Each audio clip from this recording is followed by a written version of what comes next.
মুহূর্তে মাথার মধ্যে ঘা ফেলে দিয়েছে, বাজারে গিয়ে ভেজাল মাল বিক্রি করছে,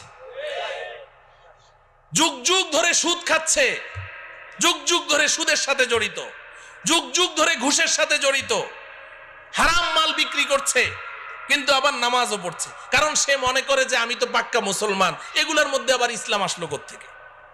মুআমালা ঠিক নাই, আছে না নাই?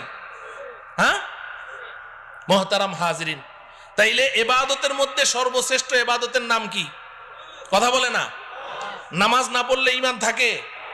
বলে যে হুজুর নামাজ না পড়লে কি হবে, আমার ঈমান ঠিক আছে।